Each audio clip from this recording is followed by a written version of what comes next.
명상은 두려워하지 마라 하는 명상이었습니다. 야구를 할 때 10번을 휘두르면 7, 8번은 헛스윙을 하게 된다는 거예요. 그리고 2, 3번 맞게 된다는 거죠. 그런데 자꾸 타석에 들어서서 헛스윙을 하다 보면 나중에 두려움 때문에 스윙도 못하고 죽는다는 거죠. 헛스윙, 스윙도 못해봐 아예. 그냥 지켜서서 이러고 있다가 죽어.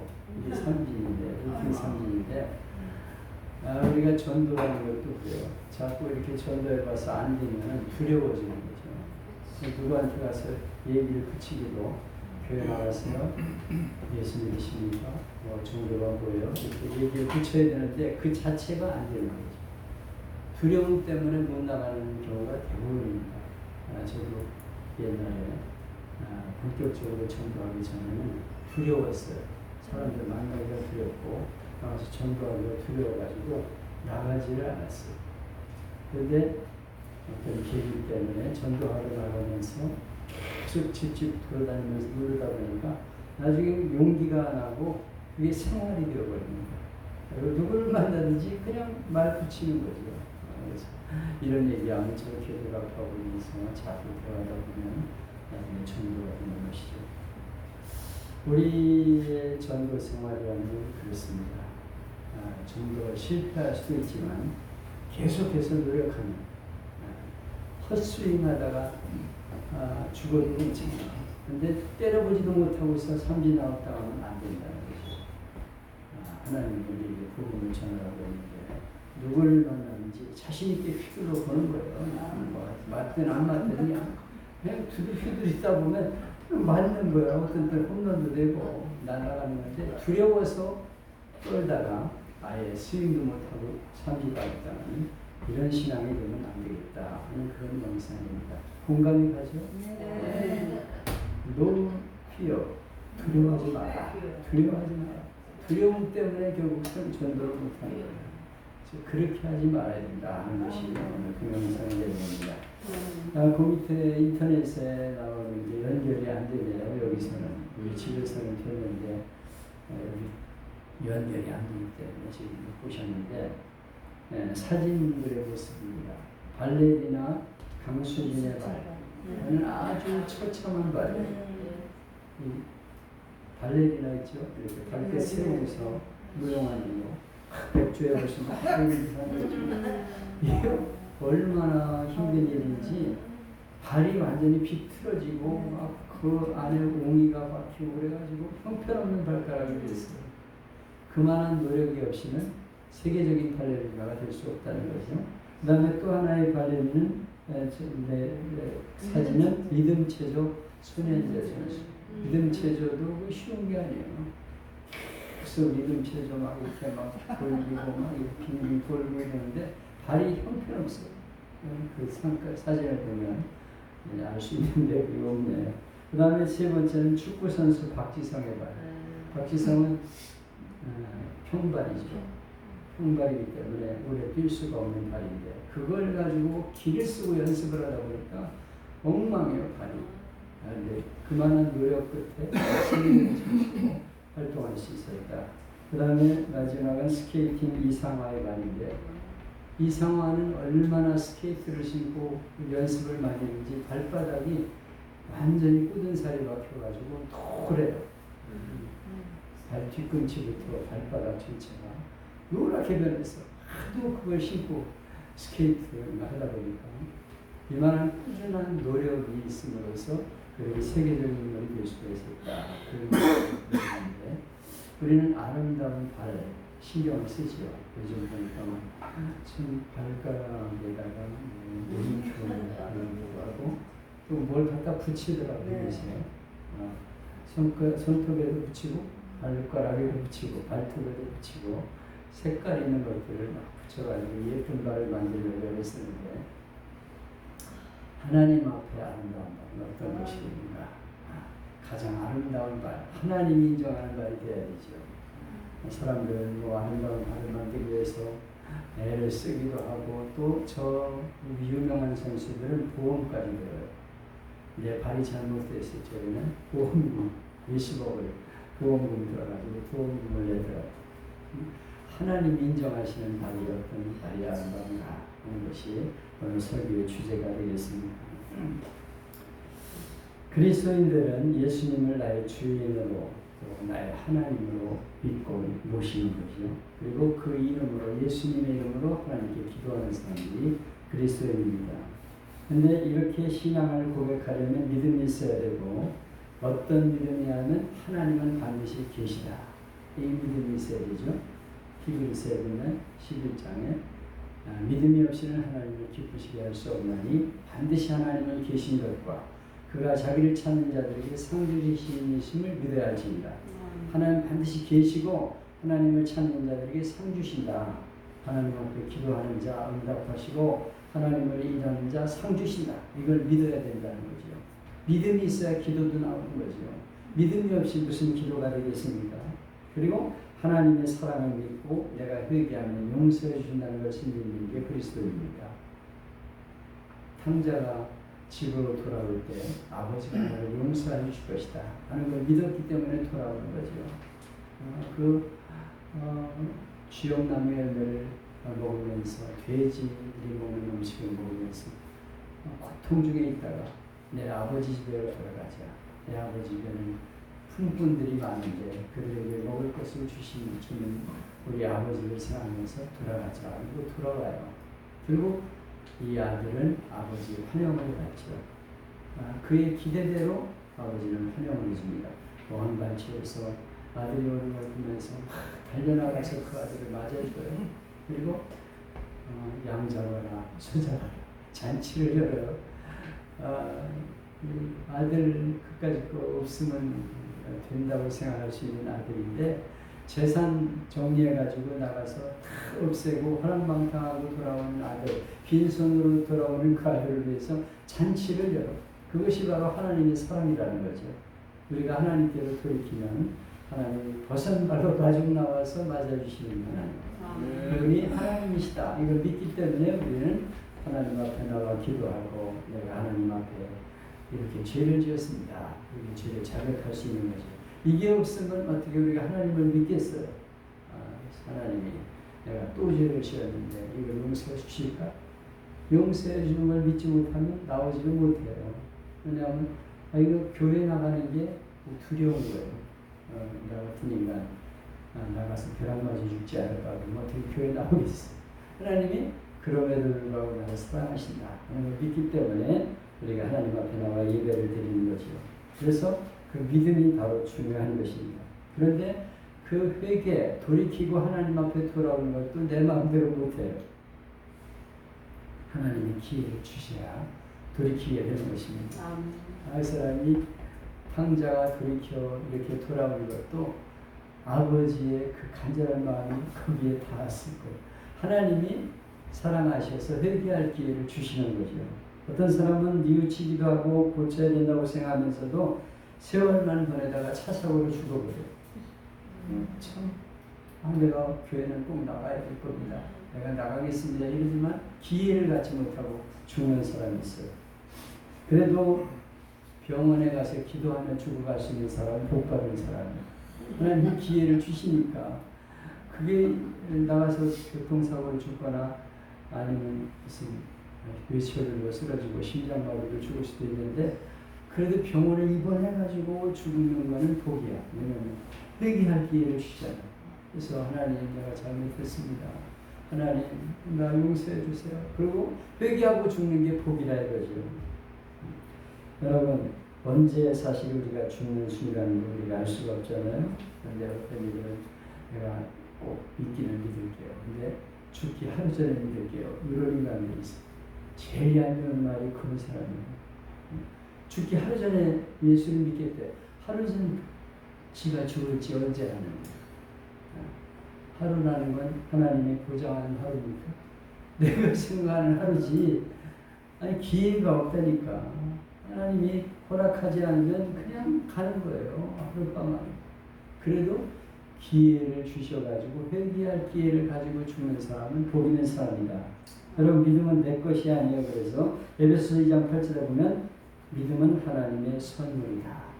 너희가 그 믿음으로 말미암아 구원을 얻으니 이것이 너희에게서 나는 것이 아니요 하나님의 선물이다. 여러분, 우리가 자꾸 나의 행위를 주장하다 보면 믿음도 내가 가지고 내가 노력해서 구원받는 것처럼 착각하기 쉬워요. 근데 절대로 그렇지 않습니다. 믿음은 하나님의 선물이라고 말씀하고 있어요. 믿음으로 너희가 구원을 받았나니 이것이 너에게서 난 것이 아니요 하나님의 선물이다. 내가 지어먹고 작정해서 생기는 게 믿음이 아니에요. 우리는 내가 결심하고 내가 믿었다. 아니라니까. 하나님이 그 결심하도록 기회를 주셨기 때문에 우리가 믿고 교회 나오게 되는 것입니다. 그래서 성경에 보면 오늘 성경에 본문이 있는데 데살로니가후서 3장 2절이면 믿음은 모든 사람의 것이 아니니라 그랬어요. 이건 믿음이 다 모든 사람에게 허락된 게 아니라는 거예요. 어떤 사람에게는 허락되었지만 어떤 사람에게는 허락된 게 아니라는 그런 말씀을 말씀하고 있습니다. 믿음은 모든 사람의 것이 아니라는 거예요. 믿고 싶어도 안 되는 사람이 있다니까. 근데 도저히 믿음이 안 생긴다는 거예요. 믿어보려고 애를 써도 안 된다는 거예요. 참 이거 어떻게 합니까? 성경은 그리스도를 구주로 영접하는 사람들, 하나님의 은혜를 입은 사람이다. 하나님의 선물을 받은 사람이라고 말씀하고 있습니다. 그런데 이 믿음을 주시기 위한 은혜의 방편이 있는데 오늘 보면 그것을 자세히 말씀합니다. 먼저는 그 은혜가 주어지기 위해서 내게 말씀을 전해주는 사람이 있다는 거죠. 복음을 전하는 사람이 필요하다는 것입니다. 하나님이 쓰시는 사람이 있다는 거예요. 그래서 그를 통해서 그에게 예수 믿으세요. 복음을 전하는 사람이 있다는 것입니다. 그래서 오늘 본문에는 아름답도다 좋은 소식을 전하는 자들이 발이요. 이 세상에서 제일 아름다운 발이 어떤 발이냐면 좋은 소식, 복된 소식, 복음을 전하는 발, 예수 믿으라고 전해주는 말이 가장 좋고 아름다운 발이라고 말씀하고 있습니다. 여러분, 이 세상에는 복음을 전하는 자가 필요합니다. 누군가 내게 복음을 전하는 사람이 있어요. 그 사람을 통해서 우리가 복음을 받아들여서 믿게 되는 것입니다. 우리가 부모님으로부터 교회 나가서 자동적으로 예수를 믿게 되었다고 하더라도 교회 나가서 내게 하나님 말씀을 전해준 선생님이 계시고 또 하나님 말씀을 전해주는 이가 있었기 때문에 내가 그 말씀을 들은 거예요. 그러면서 믿음이 생기게 된 것인데 하나님의 은혜가 그에게 임하게 된 것입니다. 그리고 두 번째는 효과적인 언어가 있어야 됩니다. 이 말이 뭐냐면 잘 알아듣는 말을 해야 된다는 거예요. 똑같은 말도 알아듣는 사람이 있고 못 알아듣는 말을 하는 사람이 있어요. 무슨 소리인지 알 수가 없어. 말을 많이 하는데 무슨 소리인지 알 수가 없어. 가장 효과적인 언어가 필요한 것입니다. 그래서 우리가 설교를 할 적에도 아주 알아듣기 쉬운 말로 저들에게 말씀을 전해야 되는 것입니다. 그래서 특별히 낮 예배 시간은 복음적인 설교를 쉽게 해야 돼요. 처음 예수를 믿는 사람, 구도자들을 위한 설교가 되어야 됩니다. 저는 목회를 하면서 항상 신경 썼던 게 낮 예배는 최고로 쉽고 감동적으로 복음을 전하는 그런 말씀을 전하자 하는 것이 제 주관이었습니다. 알아듣지 못하는 설교를 하면 얼마나 답답합니까? 또 박사학위를 받았다고 하는 이들이 설교를 하고 교수님들이 설교를 하는 거 보면 무슨 말인지 알아들 수가 없어요. 쩍쩍은 많이 하는데 무슨 소리를 하는 거야? 알아들 수 없는. 나도 못 알아듣겠다니까? 내가 목사를 그렇게 오랫동안 했어도 어떤 분의 설교는 알아들을 수가 없어. 도대체 무슨 설교를 하니까? 왔다 갔다.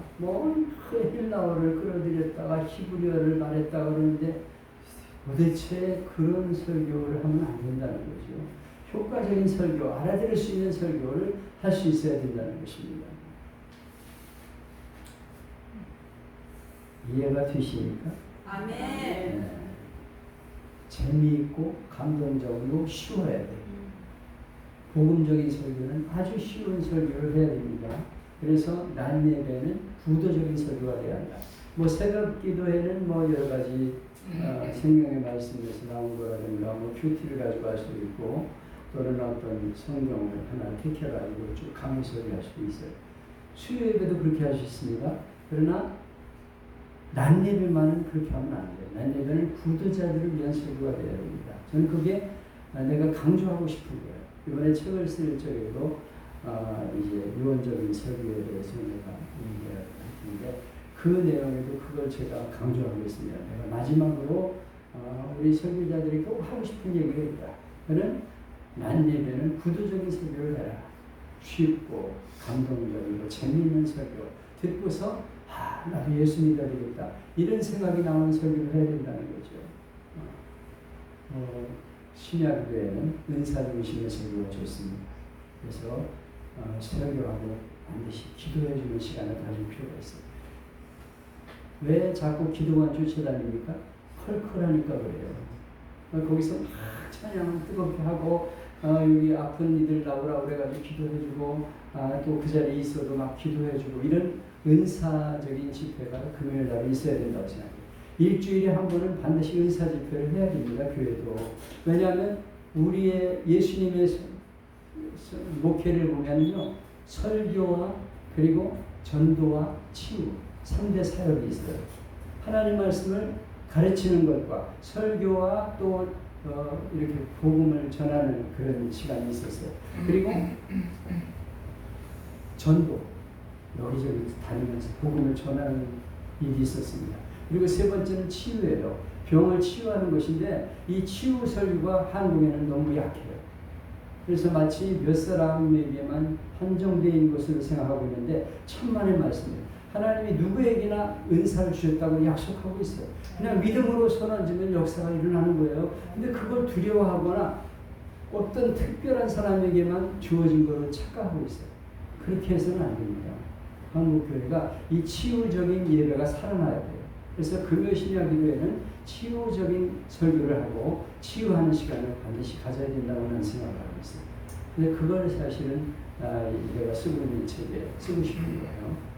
그래서 이렇게 하나님 말씀을 전할 적에 이 말씀을 효과적으로 전할 수 있는 그런 언어가 필요하다. 쉽게 전할 수 있어야 된다는 것이죠. 어떤 이가 예수 세례 믿어갈 적에 예수를 믿습니까? 그러니까 예수 믿습니다. 왜 믿습니까? 구원받기 위해 믿죠. 구원은 뭔데? 그러니까 10원에서 1원 빠지게 구원이죠. 이렇게 하더라고요. 어떻게 배웠으면 그런 말을 하겠어요. 세례민이라고 하는데 올바르게 성도를 가르치고 이끌어줄 필요가 있다는 것이죠. 쉽게 하나님 말씀을 설명할 수 있어요. 그래서 누구든지 그 말씀에 대해서 쉽게 다른 사람에게 전도할 수 있는 그런 바탕이 되어야 됩니다. 그래야 전도가 되는 거예요. 그냥 전도가 되는 게 아닙니다. 그리고 셋째는 사랑. 전도라는 건 말만으로 안 되는 것이죠. 저분이 나를 사랑한다 이런 마음이 들 때 그가 하나님 앞에 나오게 되는 것이죠. 대부분이 그래요. 말은 서툴러도 괜찮아요. 사랑하는 마음이 통하는 것입니다. 말 잘하는 사람이 전도를 잘하는 게 아니에요. 열심히 사랑해주는 사람이 전도를 잘합니다. 그래서 막 사람들에게 베풀고 감자라도 주면 갖다가 주고 이러면서 이것 좀 먹어보세요. 이것이 시골에 가니까 이렇게 감자를 맛있는 걸 하는데 내가 생각이 나서 가져왔거든요. 이거 한번 잘 써보세요. 그러고 나서 자꾸 베풀고 나서 우리 교회 한번 갑시다. 성남송학교에 한번 갑시다. 그리고 전도하는 거예요. 이게 돼야 됩니다. 사랑이 없이는 안 된다는 거죠. 말만으로 되겠냐는 것이죠. 복음도 희생적인 사랑의 채널을 통해 전해지는 것입니다. 수고하는 노력이 필요해요. 사랑의 수고가 있어야 된다고 말씀하고 있습니다. 샌프란시스코에 사는 유명한 과학자가 서울에 있는 목사님을 찾아봤습니다. 근데 그 교회 장로님 한 분이 목사님 테이프를 계속해서 보내준 거예요. 3년 동안을 보냈대. 그런데 그분이 6개월 동안은 거들떠도 안 먹어서 그냥 쌓아두었다는 거예요. 자꾸 귀찮게 매주구나. 그래서 그냥 쌓아놓기만 했어. 근데 좀 어려운 일이 생겨나가지고 이걸 한번 들어보자 하고 듣다가 은혜를 받은 거예요. 그래가지고 그 6개월분 다 듣고 그 다음 계속 보내온 걸 3년 동안 듣다가 회개하고 예수 믿고 교회 충성된 일꾼이 되었다. 이렇게 고백하다는 것입니다. 여러분 그냥 한 번에 되는 게 아니에요. 뜨거운 사랑이 그 안에 있어요. 그거 3년씩이나 보낸다는 게 보통 마음입니까? 과학자들이 잘 예수를 안 믿거든요. 똑똑하기 때문에. 근데 그 사람에게 계속 사랑을 보내주니까, 야, 이거 돈도 계속 들으니까 나를 위해서 이렇게 보내주는 건데 내가 들어야지. 이런 마음이 생기는 거죠. 계속해서 우리가 사랑을 쏟아부으면서 다가갈 때 그들의 마음이 열리게 되고 하나님 앞에 돌아오게 된다는 것입니다. 이걸 잊지 말아야 돼요. 그냥 공짜가 없어요. 전도라는 거. 일산에서도 그냥 이웃에게 교회 나갑시다 이렇게 얘기 한번 했다고 되는 줄 알아요. 그래서 우리 차 한잔합시다. 차라고 얘기하면서 이런 얘기 저런 얘기 하다가 마음이 열리는 거예요. 아, 저분도 저런 어려움이 있었구나. 그래서 위로도 받고 대화가 통하면은 그 다음에 교회 한번 갑시다. 그리고 전도할 수 있는 거죠. 또 식사도 같이 하고 자꾸 베풀고 관심을 가지고 사랑을 보일 때 거기서 열매가 맺히게 된다는 것입니다. 아멘. 여러분 마음이 열려야 되는데 성경은 마음 가난한 사람이 복이 있다. 심령이 가난한 자가 복이 있다 그래요. 배부른 사람, 편안한 사람, 교만한 사람, 제자 같은 사람은 들리지를 않아요. 말씀을 전해도 안 들립니다. 보이지도 않아요. 그런데 그가 항상 배부른 게 아니야. 어떤 때 배고픈 때도 있고 고난당할 때가 있어요. 그때는 말씀이 들려지는 거예요. 그때를 위해서 계속 얘기해 주는 거예요. 자꾸 얘기해 주면 아까 그 사람이 어려운 일을 당하니까 테이프를 한번 들어봤다는 거 아니에요. 듣다가 은혜를 받는 거예요. 하나님이 그 마음을 열어주시는 때가 있습니다. 그러니까 듣게 되는 역사가 얼마나 큰 은혜인지 몰라요. 병든 것도 은혜입니다. 실패한 것도 은혜고 역경도 은혜고 배신당한 것도 은혜예요. 고통을 통해서 사람은 하나님을 찾게 된다는 거죠. 편안한 사람이 하나님 잘 안 믿어요. 근데 자꾸 얘기를 해놓으면 언젠가 고난당할 때 아, 나도 하나님을 찾아야 되겠구나. 그리고 하나님 앞에 나오는 거예요. 그때 얘기해서 안 들었다고 실망할 필요가 없어요. 하나님의 때가 있다는 것을 우리가 기억해야 합니다. 아멘. 여러분 한 번도 들은 사람이 어떻게 예수를 믿겠습니까? 어느 목사님 북한에서 어느 청년에게 물어봤답니다. 성경책이 뭔지 알아야 됩니다. 그게 무슨 책인데요? 그래요. 한 번도 안 들어보면 어떻게 예수를 믿겠습니까? 그래서 우리는 하나님 말씀을 자꾸만 듣든지 안 전해야 되는 거예요. 에스겔서 22장 5절 7절의 말씀입니다. 그들은 패역한 족속이라 그들이 듣든지 아니 듣든지 그들 가운데 선지자가 있음을 알지니라.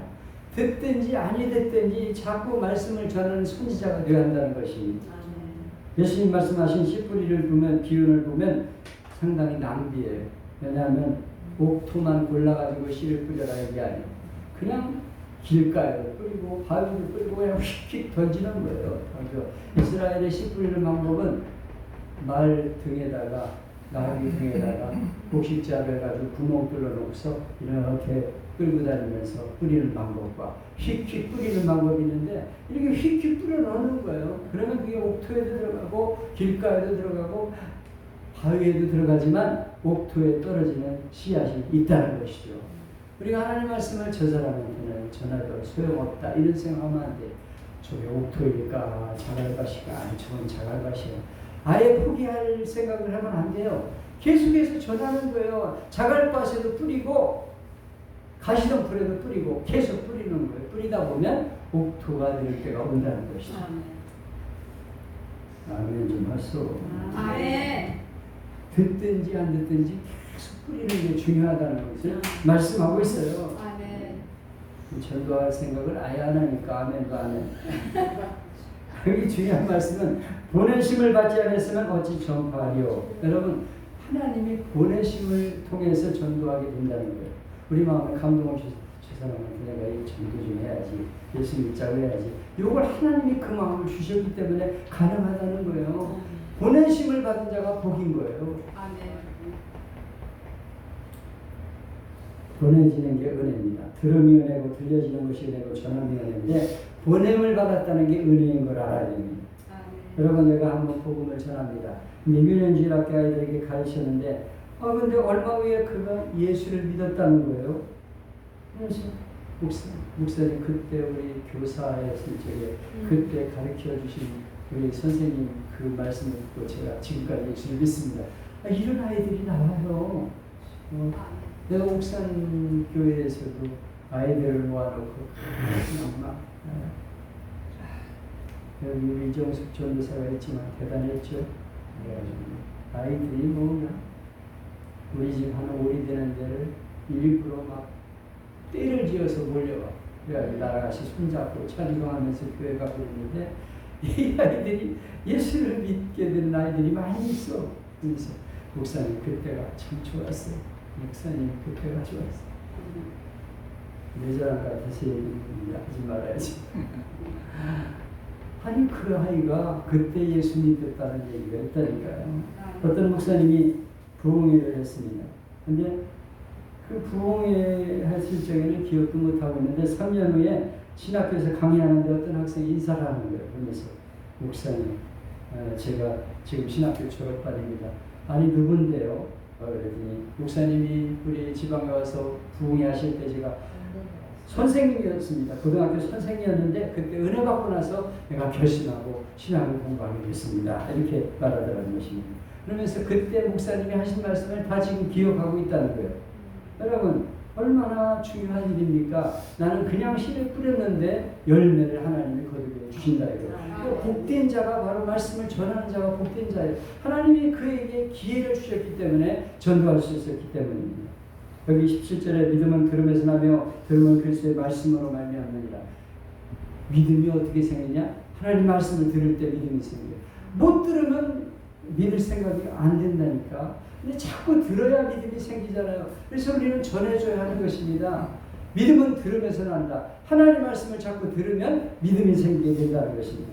그래서 우리는 자꾸 전하고 또 전하고 또 얘기를 해야 됩니다. 오늘 본문의 중요한 말씀인데 로마서 10장 10절로 22절에 보면 이사야는 매우 담대하여 내가 나를 찾지 않은 자들에게 찾은 자되고 내게 묻지 않는 백성에게 나타나노라 말하였고 이스라엘에 이르되 순종하지 아니하고 거스려 말하는 백성에게 내가 종일 내 손을 벌렸노라 하였느니라. 이사야 선지자는 순종하지 않고 거스리는 백성들에게 종일 손을 벌리는 하나님의 사랑에 대해서 전했다는 거예요. 여러분 아무리 말씀을 전해도 안 들어 백성들이. 그렇지만 계속해서 전했다는 거예요. 너희들을 위해서 손을 벌리고 있는 하나님이 계신다. 하나님께로 나와라 이렇게 전했다는 것입니다.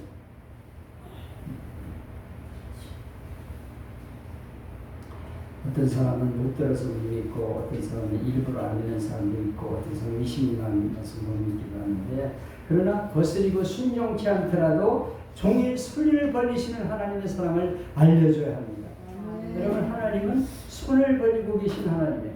돌아와라 돌아와라 내게로 와라 이렇게 탕자를 기다리는 아버지 같은 마음으로 기다리는 하나님이신 것을 말해줘야 한다는 거예요. 하나님은 당신을 사랑하십니다. 종일 손을 벌리고 기다리고 계십니다. 자식이 말썽꾸러기가 되어서 부모 품을 떠나서 여기저기 방황하고 있을 때 부모는 얼마나 아프겠습니까? 하나님 마음이 바로 그와 같습니다. 하나님을 떠난 백성에게 돌아와라 돌아와라 종일 손을 벌리고 기다리신 하나님이십니다. 이걸 우리가 전해줘야 한다는 거예요. 이사야 선지자가 그렇게 백성들에게 말씀을 전했다는 것입니다. 에스겔 3장 18절 19절에는 파수꾼의 비유를 말씀하죠. 수백 명의 군사가 잠자고 있는데 보초를 서는 군사가 있어요. 근데 적군이 오는 걸 발견하고 이 보초가 일어나라고 나팔을 불면 그 사람이 무서워서 도망을 갔어도 책임이 없어. 근데 적군이 오는 걸 보면서도 무섭다고 나팔도 안 불고 대패 그는 그 책임을 면할 수 없다는 것을 말씀하고 있습니다. 여러분 복음을 전하는 것도 마찬가지입니다. 뻔히 지옥 갈 게 뻔하잖아요. 우리 사랑하는 가족과 친지와 이웃들 지옥 갈 게 뻔해야 하니까. 근데 전하지도 않고 그냥 내버려도 이거는 파수꾼의 책임을 못 다하는 것이라고 말씀하고 있습니다. 피값을 내 손에서 찾으리라 말씀하고 있습니다. 내가 복음을 전하지 않으면 그 피값을 내가 내 손에서 찾겠다 이렇게 말씀하고 있습니다. 복음을 전하는 책임이 얼마나 무거운가를 성경이 우리에게 말씀하고 있는 것입니다. 그러면 믿고 안 믿고는 내가 판단할 일이 아니야. 저 사람한테 얘기해봐야 소용없거든요. 내가 벌써 몇 번을 얘기했는데 아니 몇 번을 얘기해도 계속 얘기를 할 적에 역사가 일어난다니까. 네. 내가 얘기했잖아요. 안 믿어요. 목사님 절에 나와봐요. 그날. 내가 절에 이태까지 나갔는데 내가 지금 종교를 바꾼 것이요? 그런 사람이 예수를 믿게 돼요. 나중에 내가 나갈게요. 그래서 나와가지고 권사했다니까. 계속해서 전하면 그 마음이 열리게 돼 있어요. 근데 전하지 않은 책임, 그거는 내가 내게서 찾으리라고 말씀하고 있습니다. 우리는 기회 있는 대로 말씀을 전해야 합니다. 사역자들이 성도들에게 얘기하면 되고 나는 가만히 있으면 되는 게 아니에요. 우리가 말씀을 전할 책임을 가지고 있는 거예요. 누구를 만나든지 전철관에서 만나더라도 우리 강사모님이 그거 잘하시는 것 같아요. 안녕하세요. 교회 다니시나요? 우리 권사님도 이렇게 만나가지고 일을 보시고 하는데 이게 우리가 해야 될 일이에요. 어떤 기회를 만났을 때 슈퍼마켓에서 아이고 안녕하세요. 물건 많이 사셨네. 아유 맛있겠네요. 그러니까 어디 사세요? 그래서 아유 우리 동네도 바로 거긴데요. 우리 한번 집에 한번 놀러 오세요. 그래서 통성명하고 내가 왜 사야 여기서 얘기해 줘가지고 만나는 거예요. 자꾸 기회를 만들고 건수를 만드는 거예요. 그 책임을 우리가 감당해야 된다고 오늘 성경에 말씀하고 있어요. 그 사람이 가장 아름다운 말이다. 가서 발가락에다 매니큐어 칠하지 말고 거기다가 뭐 거기 했더니 뭐라 그러지 모르겠어요. 뭐 붙이는 게 있어. 그거 붙이고 있어. 어떤 사람은 겨울인데도 발가락을 내놓고서 다니겠어요. 그거 하나님 기뻐하는 게 아니에요. 어떻게 이 복음을 전하는 자에다 하나님이 기뻐하는 말이 되어서 우리는 그냥 많이 오는 그런 것들을 주님의 이름으로 축복합니다. 아멘. 순례자의 노래 너무 우리가 잘하는 찬양이죠. 아이고 내가 이걸 안 가져왔네. 악기도 안 가지고 정신이 허전하다. 그냥 하죠. 소문을 나의 예수님 원소 오덕한 것 아버지 내 상황지를 가보자 한 밤을 세웠네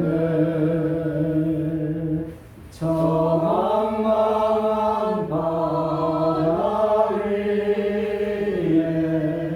이 몸이 상할지라도 오늘은 비고 내일은 저고 주 복음 전하리 아득한 나의 날길 가고 저 동산에서 편히 쉴 때 내 고생하는 모든 일들을 주께서 하시리 힘들이